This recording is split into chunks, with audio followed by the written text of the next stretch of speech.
Bismillahirrahmanirrahim. Assalamualaikum warahmatullahi wabarakatuh. Ikhwan akhwat rahimakumullah. Sehat?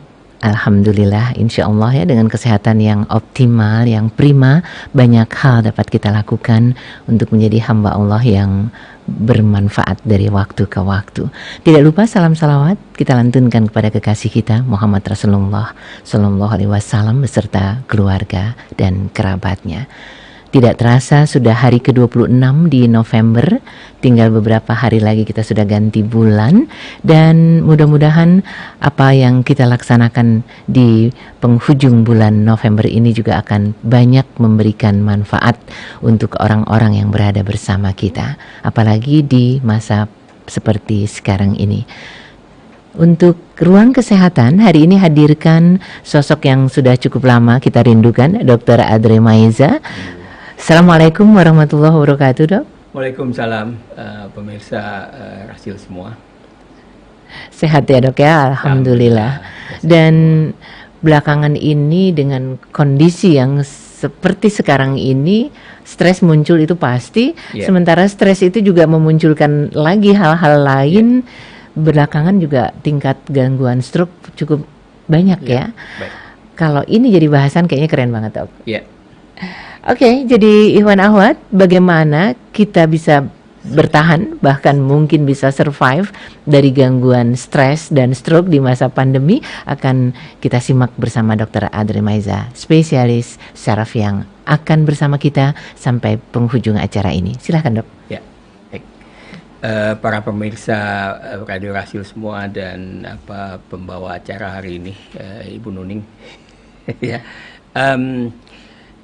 Hari ini kita akan bicara sesuatu yang sebetulnya menurut kami sangat penting untuk kita ke depan, bahwa kita masih belum keluar dari satu kondisi keadaan kesehatan untuk yang mengancam kesehatan kita untuk seluruh orang. Jadi bukan hanya sebagian orang, seluruh orang tua, anak-anak, remaja dan siapapun, artinya bisa terancam pada kondisi itu yang kita sebut sebagai kondisi COVID. Ya, nah, jadi kondisi COVID ini memang perlu penanganan yang spesifik. Di samping itu kita tahu kita juga memiliki satu kondisi yang memang sebelum COVID pun menjadi masalah, yaitu salah satunya yang menjadi masalah nasional atau internasional adalah stroke, yang juga memakan biaya yang cukup besar dan penanggulangannya juga cukup kompleks. Yang ketiga, adanya faktor stres. Nah, akibat dari peraturan-peraturan yang diterapkan menyangkut dengan penanganan COVID sendiri. Nah, stres ini berkaitan dengan kemungkinan orang bisa terjadi COVID dan juga kaitannya bisa menyebabkan stroke. Jadi ketiga hal ini adalah faktor yang saling terkait. Nah, sehingga tadi pembawa acara bilang, oh ini sangat menarik karena menurut kami memang ini permasalahan. Karena seperti kita tahu, stres itu ditimbulkan oleh satu reaksi atau respon otak terhadap situasi-situasi yang tidak biasa. Nah, jadi sebetulnya setiap manusia memang memerlukan stres. Allah memang sudah menciptakan bahwa setiap satu perubahan dari kondisi-kondisi yang tidak biasa dilakukan oleh manusia akan memacu manusia untuk timbul respon untuk dia bisa melakukan sesuatu. Nah, selama manusia itu bisa merespon itu dengan baik dan itu tidak menjadi masalah, itulah yang kita sebut stres yang normal, stres yang sehat. Jadi stres itu kita perlukan. Tapi dalam satu sisi, kalau stres itu berkepanjangan, stres itu akan berakibat buruk untuk tubuh kita. Nah, jadi stres yang tidak bisa kita atasi yang berkepanjangan adalah stres-stres yang diakibatkan adalah ketidakmampuan kita untuk mengatasi apa yang tidak bisa kita terima. Nah, syukur agama kita mengajarkan kita hidup bisa menerima sesuatu dan kita kembalikan kepada siapa yang menciptakan kita, yang memang harus kita sadari bahwa kita memang memiliki keterbatasan-keterbatasan. Itu adalah salah satu mekanisme stres kita untuk mengurangi tadi reaksi dari otak kita terhadap sesuatu yang tidak kita sukai. Nah, kalau ini berlanjut, akan timbul respon-respon negatif dari otak yang akan juga memacu. Satu contoh, orang yang menghadapi satu situasi, misalnya dia berhadapan secara fakta dengan misalnya dia ketemu ular di sawah atau di jalanan, dan padahal ular itu situasi cukup jauh, tapi dia sudah artinya mati ketakutan untuk berteriak di situ sehingga tidak bisa berbuat apa-apa dan tidak melakukan apa-apa. Akhirnya dia mengalami satu kondisi kecelakaan lain, bukan akibat dari digigit ular itu sendiri. Nah, sementara ada orang lain yang memang begitu dia lihat ada ular itu, dia bisa menghindar dari situ karena dia tahu ular itu sangat berbahaya, dan kebetulan dia lihat dan dia menghindar dari itu. Nah, itulah yang kita maksud bagaimana kita memanage sesuatu yang tidak kita ramalkan atau tidak ada di dalam memori kita dan menjadi ketakutan kita yang memacu kita untuk melakukan sesuatu. Nah, memacukan kita untuk melakukan sesuatu itu otak menyuruh jantung memompa dengan cepat. Otak juga memacu supaya otot kita siap untuk bertindak. Siap bertindak itu siap untuk lari, siap untuk menghindar, ya.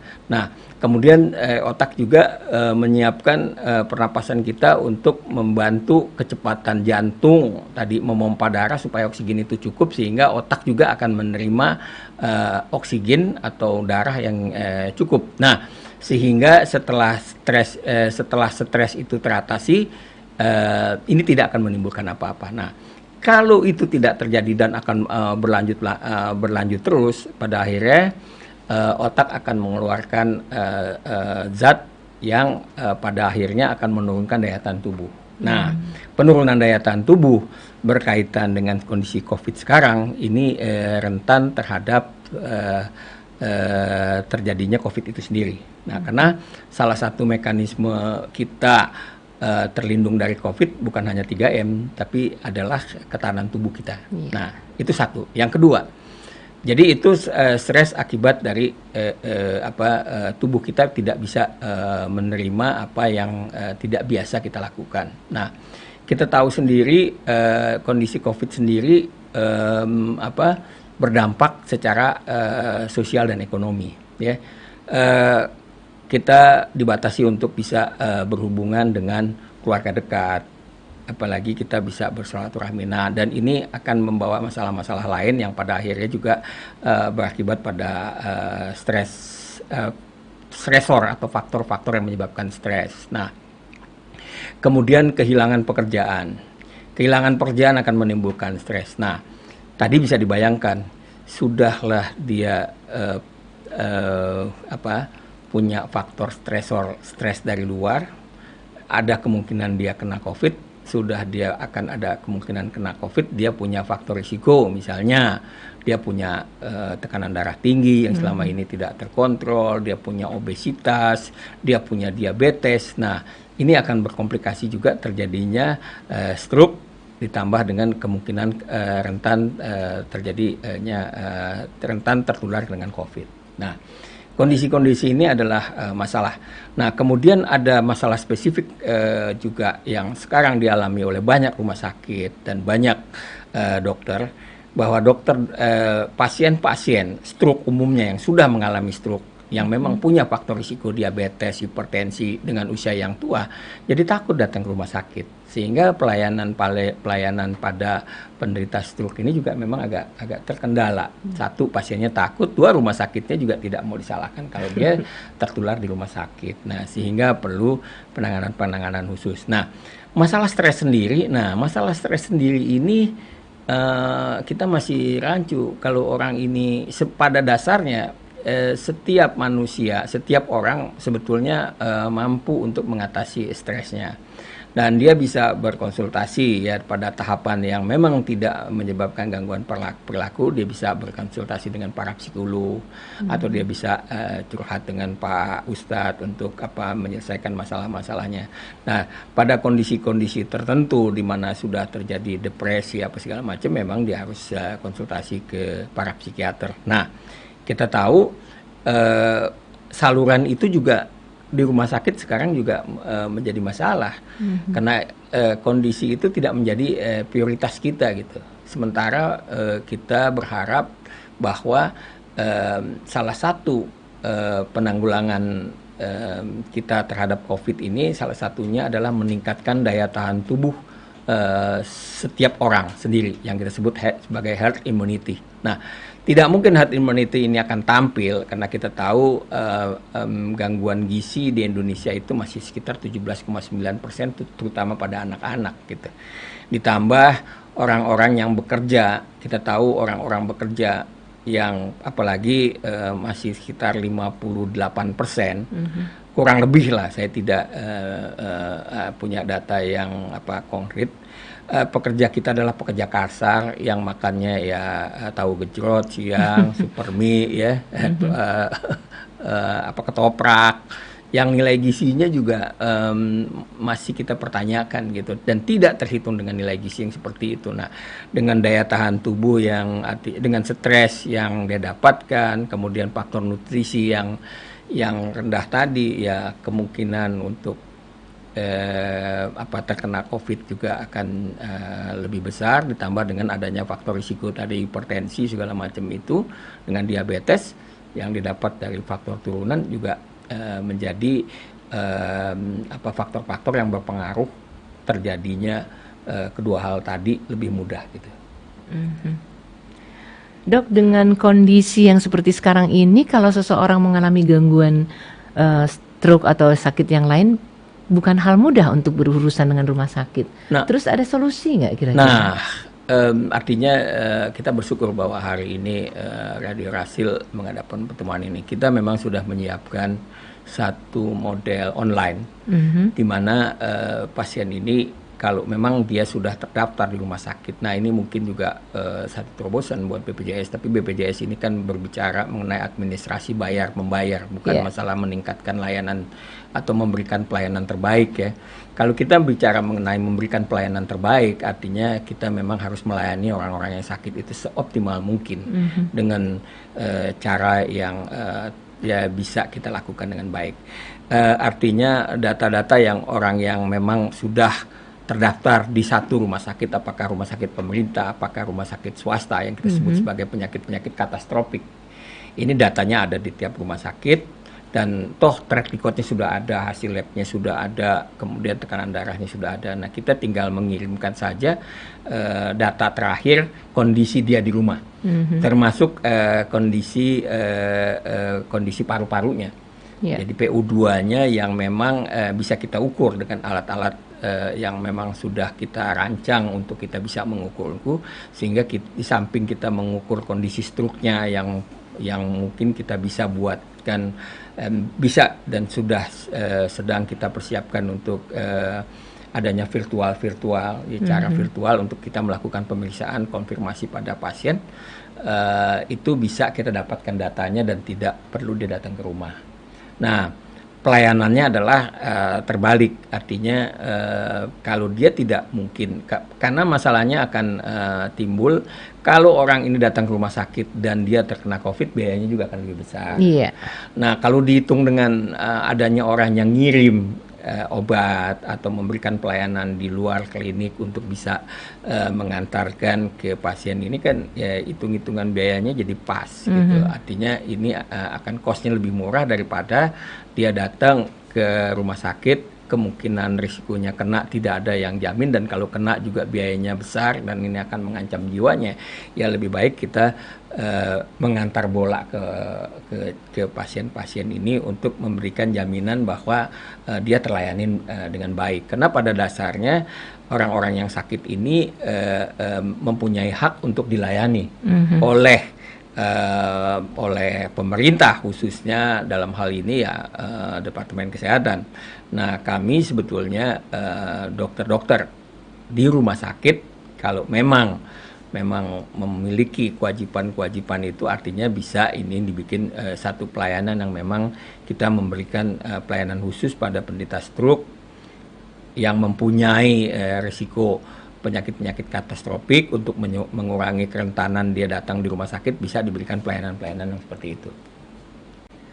Dan itu sedang dipersiapkan, dan itu juga akan diluncurkan kita ke depan. Dengan harapan sebelum tahun depan kah?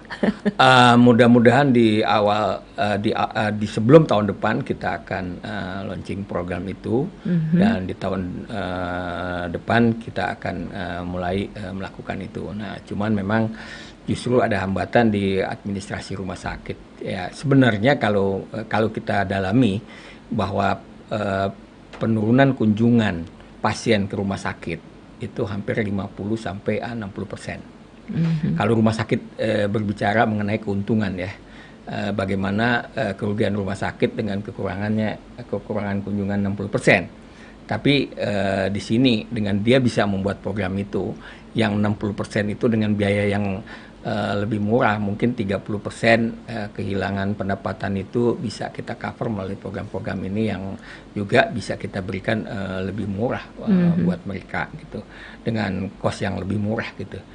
Cost lebih murah dengan pelayanan kita jemput bola untuk mereka. Luar Karena biasa. pada dasarnya ada kewajiban dari rumah sakit, apakah swasta atau pemerintah, memberikan layanan terbaik buat masyarakat siapapun. Gitu. Apakah masyarakat mampu atau tidak mampu gitu. Kalau jemput bolanya jalan dan banyak hal bisa dilakukan karena memang sudah teraplikasi dengan benar, dengan tepat, tentu akan sangat memudahkan ya, Dok. Tadi dokter bilang terkait dengan daya tahan tubuh atau sistem kekebalan yang sangat terpengaruh oleh keberadaan stres, sementara stres sendiri diperlukan. Itu bagaimana cara kita mengoptimalkan stres yang datang pada kita ini untuk bisa jadi sesuatu yang bermanfaat, bukan malah bikin sakit gitu. Jadi memang sudah banyak program-program bagaimana memanage stres itu sendiri. Jadi stres itu timbul karena ya tadi intinya bahwa otak itu tidak bisa menerima sesuatu yang tidak pernah direkam atau tidak pernah terstimulasi di otak, atau otak sendiri menolak kondisi-kondisi itu gitu. Nah, satu contoh pada kondisi COVID ini banyak orang yang kehilangan mata pencarian pekerjaan. Nah, kehilangan mata pencarian ini seharusnya secara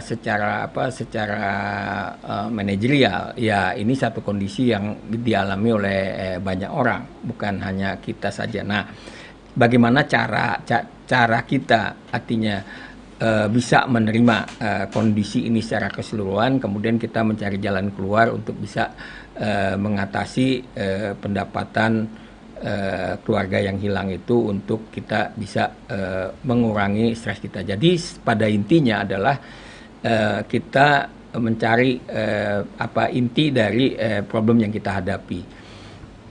Kalau agama ya artinya bisa dengan mudah kita mengatakannya bahwa kita menerima sesuatu yang memang sudah ditetapkan oleh yang pencipta kita atau yang maha kuasa, dan kita berusaha untuk kita keluar dari situasi itu. Mungkin lebih mudah kita untuk berbicara itu. Nah, secara fisiologi otak, artinya memang kita bisa menganalisis faktor-faktor yang menyebabkan kita stres tadi. Apakah kita kita akan menyalahkan siapa dalam kondisi terjadinya COVID ini? Apakah keputusan pimpinan memberlakukan kita untuk di rumah ini, mau kita salahkan pimpinan yang akhirnya hanya memberikan memotong gaji kita yang terbatas gitu. Nah, karena setiap orang juga memiliki masalah yang perlu diatasi pada tingkatan tanggung jawab yang mereka tanggung. termasuk pemerintah dalam hal ini gitu.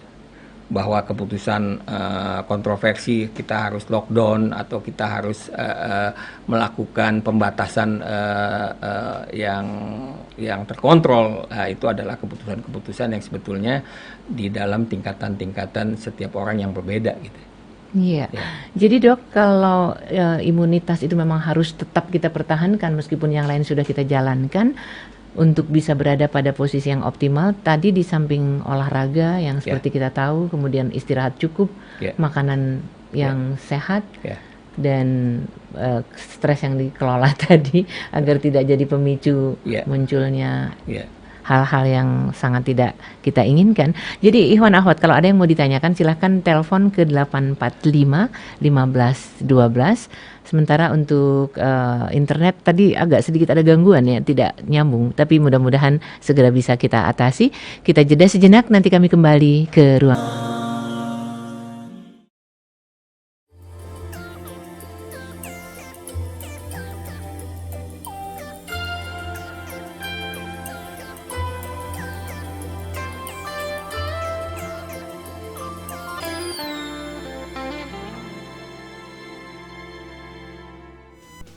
Masih ditemani Rasil TV untuk Islam yang satu di ruang kesehatan bersama Dr. Adre Maisa, bahas tentang bagaimana kondisi sekarang ini begitu banyak mengintai kita dengan gangguan stres dan stroke. Dok, kalau apa yang sedang dibahas tadi mungkin nggak sih juga diderita oleh bukan orang dewasa tua gitu? Ya, kemungkinan ini menjadi lebih besar tadi, bahwa stres sendiri bisa kita rentan terhadap COVID, tapi memang stres ini juga menjadi faktor risiko untuk orang yang punya faktor risiko stroke, ya, seperti orang hipertensi, orang diabetes. Jadi stres sendiri memang kaitannya langsung ke stres sendiri ke stroke itu pada orang yang mempunyai faktor risiko itu jadi sangat besar. Jadi memungkinkan gitu. Misalnya kita punya hipertensi yang selama ini sedang-sedang saja gitu. Kemudian dengan kondisi kita stres, itu akan jadi lebih besar. Apapun penyebab stresnya, salah satu stres yang diakibatkan ketakutan kita terhadap COVID itu sendiri gitu. Nah, itu jadi memang saling kait-mengkait. Jadi kemungkinan itu jadi lebih besar. Nah, cuman masalahnya sekarang ini kita tidak terfokus pada stroke, ya. Jangan-jangan ini kan karena mereka tidak bisa datang ke rumah sakit dan tidak terlayani di rumah sakit gitu. Ini yang menjadi masalah sebetulnya, karena kita sekarang terfokus semua COVID gitu. Ya. Untuk rumah sakit sendiri saja orang dengan gangguan penyakit yang lain sudah bimbang ya. Orang sakit gigi mau ke rumah sakit bingung. Takut. Jangan-jangan karena dia mau cabut gigi, dia terpapar di rumah sakit. Sudah banyak laporannya juga orang yang artinya datang ke rumah sakit sehat, kemudian dilakukan satu tindakan, terpapar di rumah sakit, dan dia justru meninggal bukan karena penyakit yang pada saat dia datang ke rumah sakit, tapi kena tambahannya malahan. Nah, jadi ketakutan-ketakutan itu timbul di masyarakat. Nah, ini yang semestinya kita ada satu terobosan-terobosan atau informasi-informasi yang bisa mulai disosialisasikan dalam kondisi ini, supaya memang orang-orang itu juga bisa mendapatkan informasi dan bisa mendapatkan layanan yang memadai lah. Seperti yang tadi dokter sampaikan, akan ada kemungkinan bahwa kita mendapatkan pelayanan yang luar biasa terkait dengan kesehatan ini dengan adanya aplikasi yang bisa memudahkan kita berhubungan dengan ahlinya, dokter-dokter. Kira-kira gambarannya seperti apa sih, Dok? Penasaran nih. Ya, memang sebetulnya saya ada slide yang bisa kita tampilkan. Jadi sebetulnya kita bisa mengirimkan data kondisi fisik kita ke dalam apps yang sudah kita siapkan. Nah, apps ini jelas juga mempunyai hubungan dengan dokter atau rumah sakit. Nah, sehingga data-data fisik seseorang yang memang sudah sebaiknya yang sudah terdaftar di rumah sakit itu, yang sudah punya data, dia memang penderita diabetes di rumah sakit kita, kondisinya sekarang tekanan darahnya sekian, jantungnya sekian, heart rate-nya sekian, tekanan PO2-nya sekian. Nah, kemudian itu datanya dikirim dan dokter tahu, oh artinya kondisi dia baik sekarang dan dia hanya perlu untuk menerima obat gitu. Nah, artinya dia bisa melakukan, rumah sakit bisa melakukan pemberian obat yang memang perlu dipertimbangkan nanti faktor legalitas dari data pasien yang tidak bocor kemana-mana, itu satu. Nah, kemudian tadi saya lanjutkan, si dokter bisa memberikan resep berdasarkan kondisi fisik, tanda-tanda yang dia dapat dari data yang dikirimkan oleh pasien. Dan hampir kita semua punya data di rumah sakit di mana kita berobat ya, Dok ya. Itulah gunanya selama ini rumah sakit mendata, BPJS mendata, rumah sakit pemerintah mendata. Nah, artinya memang sekarang database ini menjadi sesuatu yang sangat dibutuhkan kalau kita bicara di dalam era digital ini gitu. Nah, model-model digital sebetulnya kita tidak harus misalnya menggunakan model-model digital yang seperti di luar yang cukup canggih dan perlu riset-riset yang mahal. Rasanya anak-anak lulusan SMK kita juga sebetulnya bisa mengemas ini semua, asal kita memang diberikan kemudahan untuk kita bisa melakukan uji coba, melakukan inovasi-inovasi yang memang banyak sebetulnya, dan bukan sesuatu yang sulit gitu, dan bukan sesuatu yang sangat kompleks, tapi itu adalah sesuatu yang sangat mudah kalau menurut saya kita lakukan. Hanya perlu inovasi dan keberanian kita untuk kita bisa melakukan itu dengan baik gitu. Kalau orang dengan tingkat kemungkinan lebih tinggi karena dia punya penyakit bawaan dengan tambahan stresnya dibandingkan dengan orang yang memang sudah terkena stroke, kaitannya dengan kecemasan terhadap adanya pandemi ini, menurut dokter, kami sebagai keluarga nih, kalau misalnya ada di rumah orang yang sudah terkena stroke, tetapi ada juga yang belum tapi tingkat risikonya tinggi, itu langkah apa yang harus kami lakukan? Jadi saya sampaikan dulu, kedua orang ini kalau kita bicara tadi topik stroke, kemungkinan orang yang sudah pernah kena stroke untuk kena stroke berulang namanya, ini juga sama besarnya dengan orang yang akan lebih besar daripada orang yang memang sudah pernah kena stroke, kemudian ada faktor risikonya hipertensi tadi kan, itu akan lebih besar. Nah, dibandingkan orang yang memang punya faktor risiko belum pernah stroke. Tapi kemungkinan dia untuk kena stroke yang pertama kali juga ada. Dibandingkan dengan orang tadi yang memang udah pernah stroke, yang pernah stroke ini punya kemungkinan yang lebih besar. Apalagi kalau dia usianya lebih tua. Nah, itu perbedaannya.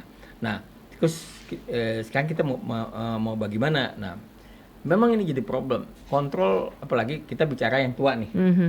Kalau yang bisa ke rumah sakit nggak ada problem ya. Kita bicara yang nggak bisa ke rumah sakit. Betul. Ya, yang dia tua punya faktor risiko belum stroke. Kemudian yang dia tua punya faktor risiko stroke. Sudah stroke. Nah, ini kan dua-duanya yang nggak bisa dilayanin. Nah, mau ngapain? Nah, itu tadi. Ya artinya mesti punya akses. Mereka mesti punya akses untuk bisa ngontrol tekanan tanda-tanda vitalnya ke tempat-tempat tertentu.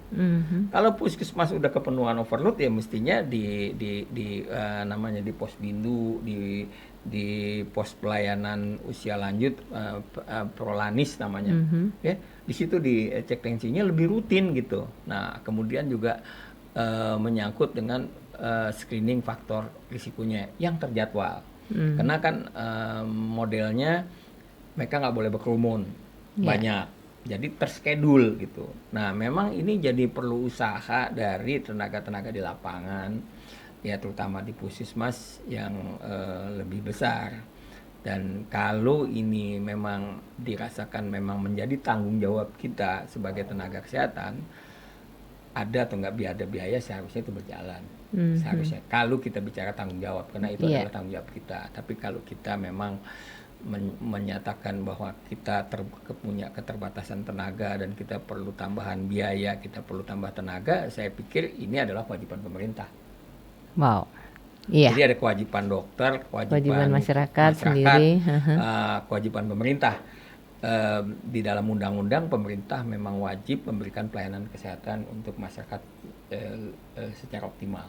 Nah Oke. itu sebetulnya ya itu yang kami dokter artinya dalam hal ini ya kami melaksanakan tugas-tugas kami ya seoptimal mungkin yang dapat kita lakukan. Baik, ini dari Ibu Dwi, usia 61 tahun, Dok. Apakah benar semua lansia yang punya riwayat darah tinggi nggak harus minum obat darah tinggi? Karena ada dokter yang menganjurkan, yang tayang di TikTok katanya.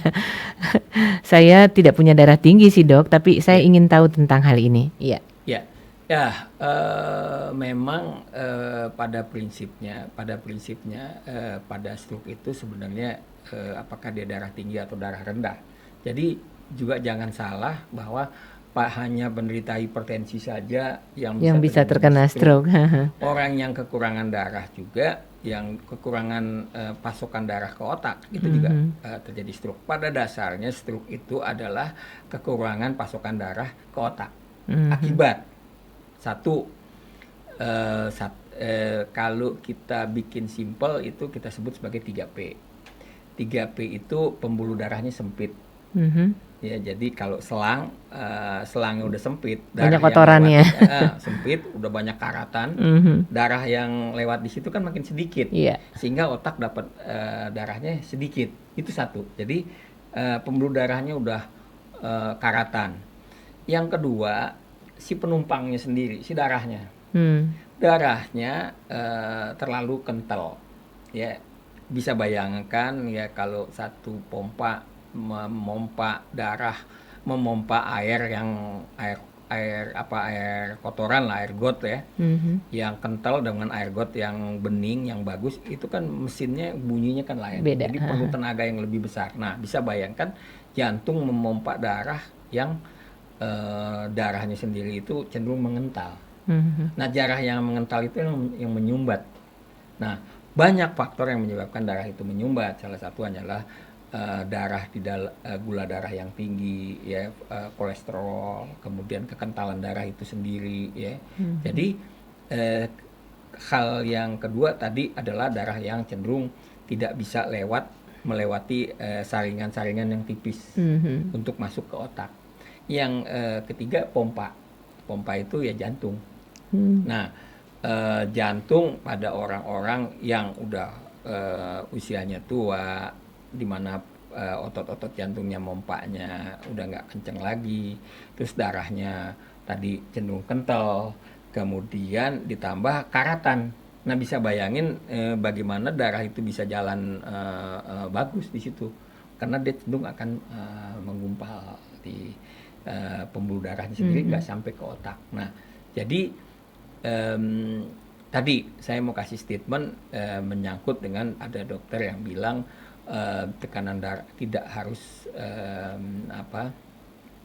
makan obat anti hipertensi. Nah, memang keputusan memberikan obat anti hipertensi ini dokter sangat selektif sekali akhir-akhir ini, karena kita dokter ahli saraf, dokter ahli jantung, dokter ahli ginjal hipertensi itu sudah mempunyai satu asosiasi yang Mhm. bersama-sama, kebetulan saya pernah jadi ketuanya.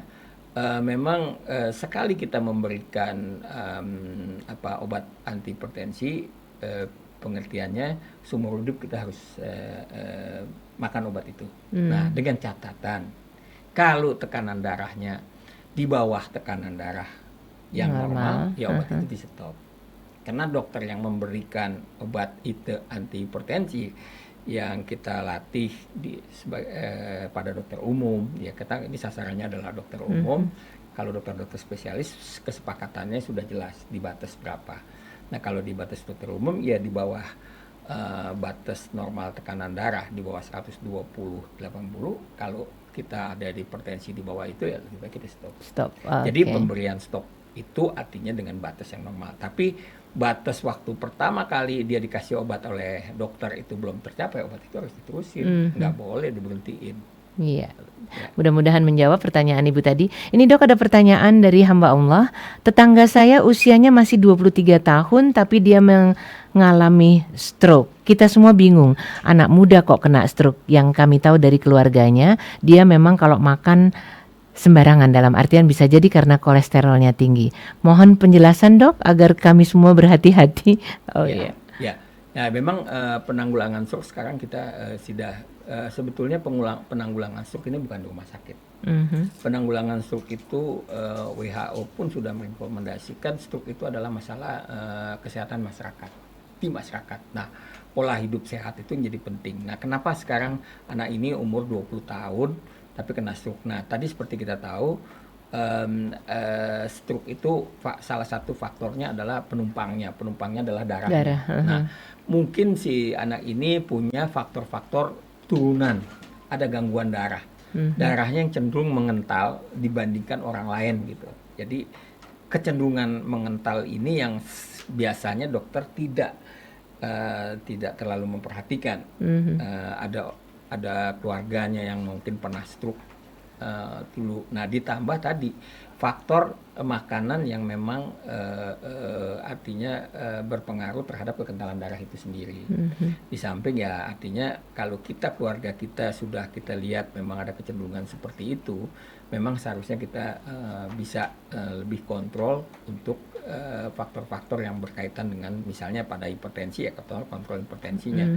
Nah, kalau untuk darahnya sendiri biasanya stroke pada usia muda itu diakibatkan oleh adanya kelainan dari darah, faktor genetik atau faktor familial dari keturunan keluarga.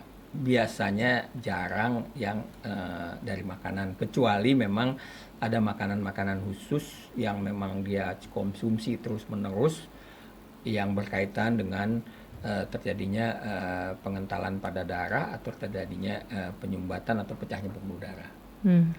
Itu.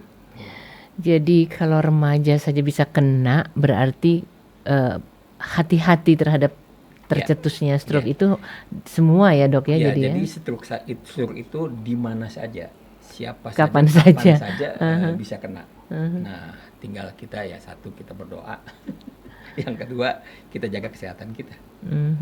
Karena di mana saja orang bisa kena stroke. Siapa saja ya, contohnya rata-rata pimpinan negara ini pernah kena stroke. Hampir ya, karena memang bebannya luar biasa. Nah, karena kemampuan otaknya yang kurang gitu juga. Oh gitu. Baik, Dok, kalau seandainya terkait dengan stres nih Dok, di masa pandemi ini stres itu pasti, apalagi berita begitu banyak. Bagaimana dokter menyarankan kami agar tidak stres, sehingga stresnya nggak bisa ngenain semua kesehatan kami? Ya. Intinya tadi karena saya bukan psikolog, intinya sebetulnya apa yang menyebabkan kita stres adalah sesuatu yang nggak bisa diterima oleh otak. Nah, otak itu berbicara mengenai memori. Ya, satu contoh, kalau dari kecil saya disayang oleh ibu, artinya memang saya lebih suka berhubungan dengan orang yang pola-polanya seperti ibu, yang nggak pernah ngebentak saya, yang memuji-muji saya gitu. Kalau saya berbuat kesalahan, saya dikasih tahu kesalahan saya gitu, karena saya lebih dekat sama ibu. Satu saat kita bekerja nih, bicara dengan orang dewasa lah yang bekerja ya, ada pimpinan kita yang memang ya mohon maaf, dia dididik oleh orang tuanya, kebetulan didominasi oleh orang tuanya laki-laki yang kemudian juga mempunyai pola-pola pendidikan yang keras ya. Nah, cenderung membentak kita gitu. Nah, ini kita nggak bisa terima gitu. Nah, sesuatu yang nggak bisa kita terima itu yang menjadi masalah di otak gitu. Karena begitu kita bilang kita nggak bisa terima, otak akan bekerja di dalam pola-pola yang negatif. Jadi di otak itu ada dua model sel yang sifatnya merangsang, excite, dan sel yang sifatnya menginhibisi atau menghambat. Nah, jadi proses inhibisi ini yang berjalan sehingga kita tidak bisa menyelesaikan masalah itu secara clear gitu. Nah, sehingga ya artinya kita nggak bisa cari jalan keluar dari apa yang menjadi masalah kita. Cobalah kita lihat, kalau kita misalnya menghadapi satu masalah ini, jangan kita lihat marahnya gitu. Kita lihat kenapa sih dia marah. ya kan? Betul nggak sih dia marah? Betul nggak sih kita salah? Jangan kita nggak terima kita nggak salah, tapi kita bilang ini jangan kita bilang apa salah saya. Kalau saya bilang apa salah saya merasa saya benar. Ya. Saya salah nggak sih? Nah, begitu kita bilang, oh saya salah nggak? Oh iya ada, ketemu gitu. Gampang kita berbicara mengenai berpikir positif, tapi kalau orang yang tidak bisa memanfaatkan otaknya dengan baik, sulit untuk kita bisa menerima kondisi-kondisi yang tadi saya bilang. Kalau kita ngomong apa salah saya, itu saya udah merasa saya benar gitu. Yeah. Tapi kalau kita benar, jangan-jangan saya salah nggak ya? Nah, kalau kita bikin pertanyaan itu akan ada jawabannya dan kita akan coba telusurin tindakan-tindakan itu. Oh, kalau gitu wajar aja dia marah sama kita.